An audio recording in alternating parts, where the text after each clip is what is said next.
Well, everybody, they passed something. They did pass something, and we're going to talk about what that something is after months of negotiations, as some have called them. The House on Friday passed a much smaller $1.2 trillion bipartisan infrastructure bill. Not every Democrat voted for it, and some Republicans voted for it. Those Republicans are now being told they are going to be removed by other Republicans, but we're going to get to that. It does finally give Joe Biden something that can be called a win. It's a much smaller win than I hoped for the good of the country. It's a much smaller win than Democrats, most of them, hoped for from the standpoint of politics, but it did pass the House 228 to 206. And this is mostly a bill with what Republicans would call real infrastructure spending. Now, we don't really go by calling things what Republicans call them, because if we did, we'd be very stupid. But what others refer to this type of spending as is hard infrastructure. Big investments in roads, bridges, waterways, and other things that we're going to talk about. Some that I'm pleased to see, to be perfectly frank. 13 Republicans voted in favor of this bill.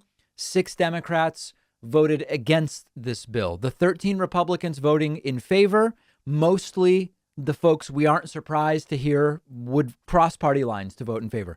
The Democrats voting against, supposed progressives, as they are often described. And, we can talk later about whether we're surprised that they voted against it or not. Nancy Pelosi was negotiating. Biden was helping try to get it done.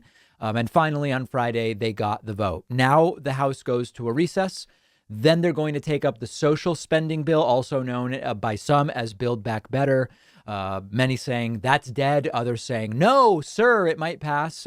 What some have said they want before they will consider the Build Back Better bill is a score from the CBO as to the total cost and economic impact of the social spending bill / Build Back Better bill. So this is not that. This is the infrastructure bill. Now, again, remember, this is, if you already were ashamed at the size of this package, okay, because it's 1.2 trillion instead of 3 trillion.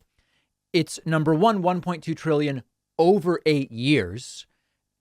And only 550 billion of the 1.2 trillion is new spending. The rest is to fund existing programs. So what we're talking about here is a package that is $69 billion per year in new spending.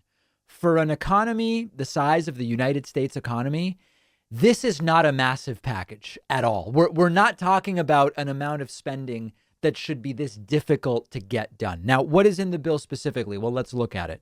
110 billion for roads, bridges, infrastructure fix-ups across the country. All right. 73 billion for electric grid and power structures.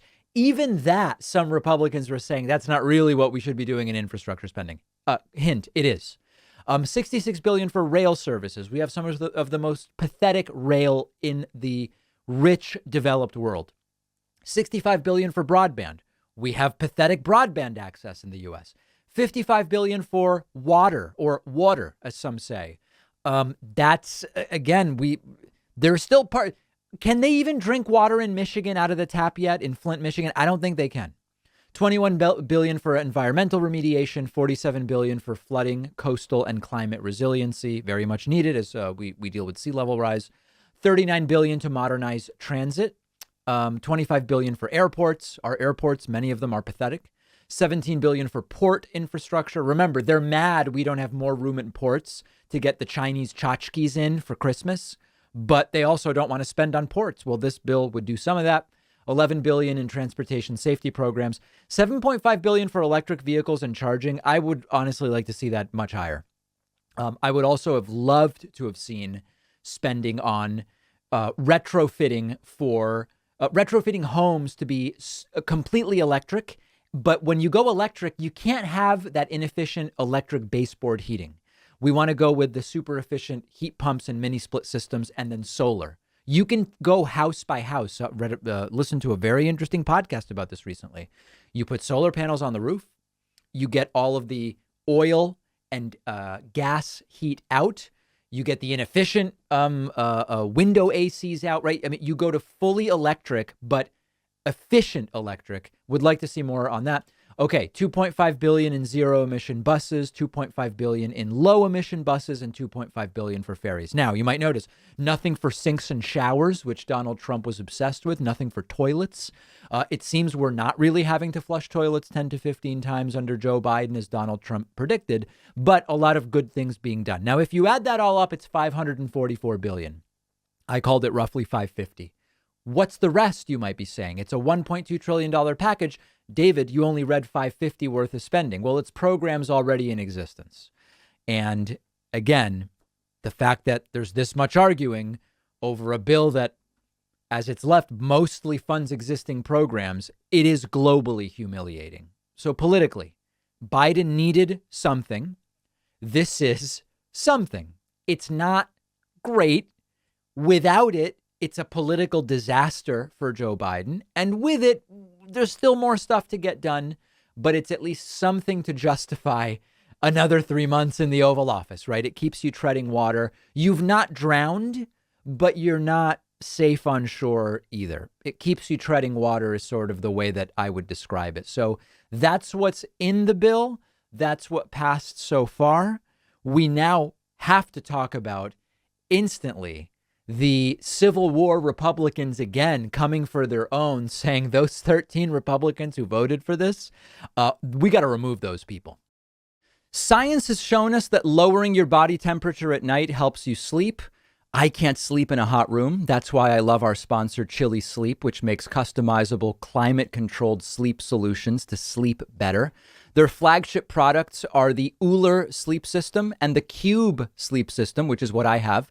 Both are hydro-powered, temperature-controlled luxury mattress pads. You can make them as cold as 55 degrees Fahrenheit.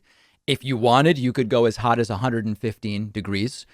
I like the cooler option. I keep mine at 60 degrees, and it gives me a great cool night of sleep.